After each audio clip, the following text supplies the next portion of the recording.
So picture this. You've just made one of the most important decisions of your life. You've stopped drinking. You walk into a social gathering, even one where you know the company quite well, and almost immediately you are offered an alcoholic drink. You're greeted with a familiar chorus.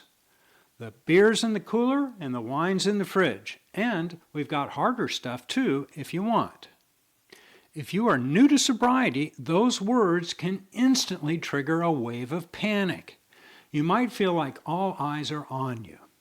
But how you respond to that offer and how you internalize the interaction can change the entire trajectory of your recovery. Welcome to Second Act Recovery. I'm Dr. Donald Crow, and I quit drinking alcohol 28 years ago. Over my 40 years in medicine and during my own recovery, I've gathered all the objective evidence that I needed to understand the challenges inherent to becoming a non-drinker that are faced by a significant percentage of our population. That this is a significant percentage is validated by the thousands of views on these videos. Most people who know they should set aside alcohol fail to do so, or they may quit for a brief time only to sink back into the frustrating cycle of struggling, failing, and repeating. Often little things trip us up, and in today's video we're going to explore the expected reality that you will be offered alcohol at social events. I'm going to give you the specific battle-tested responses that I've used through the years, and we're going to explore the fascinating phenomena of why alcohol remains so deeply important in our society.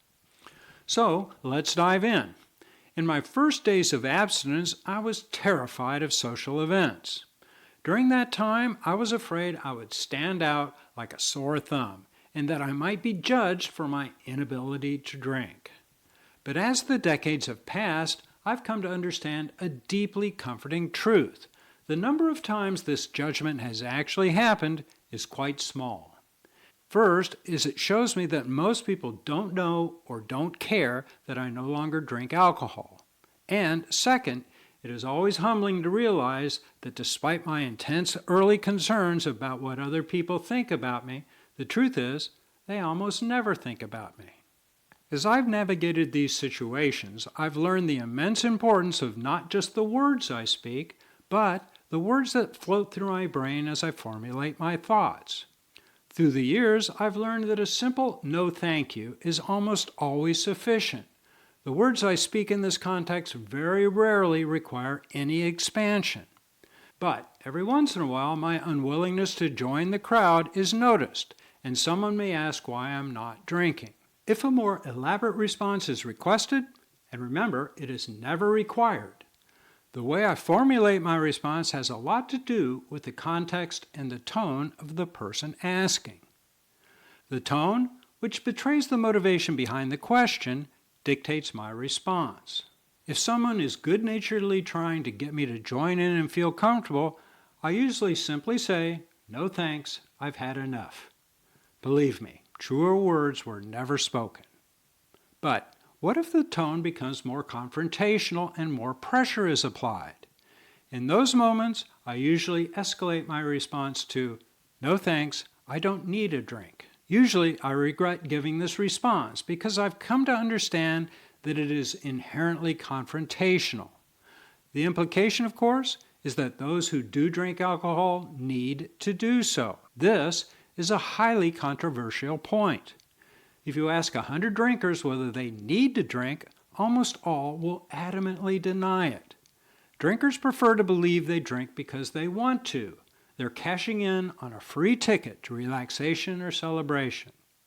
But logic dictates that if one is going to poison oneself by imbibing alcohol, there must be a perceived benefit that exceeds the acknowledged potential harm. When that perceived benefit is powerful enough to compel someone to take a drink, it really requires no stretching of the English language to call that compulsion a need. Nevertheless, if this logic is laid out before a group of drinkers, feathers will be ruffled and arguments are often begun. Society conveniently dismisses needing a drink after a stressful event as just a figure of speech, rather than examining why the drink is actually sought. Why is this illusion so deeply protected? Because alcohol is intricately interwoven with adulthood in our society. As I approached my 21st birthday, I was constantly reminded of my impending legal drinking age. For my peers and me, there wasn't much question that we would take advantage of this newfound freedom, and things haven't changed much for the latest generation. Our society promotes alcohol use, plain and simple. Beyond the monetary benefits enjoyed by those manufacturing and distributing alcohol, there is a powerful social covenant at work as well. The very structure of Western society encourages people to include alcohol in their lives. I was certainly swept up into this pervasive and natural way of thinking. All of my friends drank, and there is in fact safety in numbers.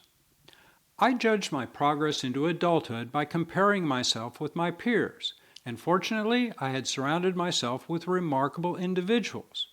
We graduated school, constructed careers, built families, and achieved the types of lives that I had been led to believe represented success. My friends could drink and do this, and I assumed that so long as the externals in my life held up, I was okay. The idea that alcohol could enslave me or usurp my life was too hypothetical to even consider. But as the first act of our lives drew to a close and we took a breather to enjoy those successes, a funny thing happened. My friends' use of alcohol remained stable or diminished, while mine accelerated. My efforts to control my drinking and emulate my friends only increased my frustration. The earnest promises I made myself were revealed as empty on too many mornings after I drank more than I wanted to. Eventually, the consequences of my systematic drinking forced sobriety on me. Once sober, I learned a crucial lesson. My problem is one of biology and not morality or willpower. I was biologically wired to be unable to inhibit further use once I began to drink. I now understand why people drink. They drink for the same reasons that I used to. But when shifting away from alcohol puts me at risk for adopting a holier-than-thou attitude, I have to remember that acknowledging my biological difference does not make me better than anyone else. In fact, to everyone else, it's irrelevant. It's simply no one else's business. However, there is a rare but very important situation where I decline a drink and someone asks why with genuine curiosity and without any judgmental tone. Here, I might disclose that I've been sober for many years. Some say, "How about that?" and move on. But a select few want to know more. My purpose in sharing my personal story is never to encourage someone to stop drinking. It is simply to relate my relationship with alcohol. I do so feeling that perhaps I can help someone feel that they are not unique in their torment and offer hope that if I could do it, maybe they can too. That is why I created this channel. Being a non-drinker in a drinker's world might at first seem to be a disadvantage, but I now see nothing but strength. Somewhere along the way, the words in my head shifted from "I can't take a drink" to "I don't need to take a drink." I have replaced what I perceived as alcohol's benefits by developing new skills and constructing a life where alcohol is now irrelevant. And by expanding and honing these skills through analysis and practice, I am on an upward trajectory toward a more peaceful life. And all of these changes began for me 28 years ago when I declined taking that first drink. If you've noticed that alcohol is taking more from you than it is giving, remember, you are not alone and that there is a solution. If you're still deciding whether your drinking remains rational, I have a brief free checklist available to download. I also have a blueprint of actions to take before your quit date that will make your plan more likely to succeed. I have links in the description below for each of these. Finally, for those willing to commit to trying something different beyond their own personal resources, I've created a 90-day sobriety survival kit. It will help you develop a new understanding of your relationship with alcohol and will provide you with pragmatic strategies for achieving the 90-day milestone. Links to all of these are in the description below. Please check them out. Also, to help the channel grow, please subscribe, like, and comment below. And be sure to check out the video on your screen right now where I describe the amazing benefits your body experiences the very moment you quit drinking. I'm Dr. Donald Crow. Thanks for watching.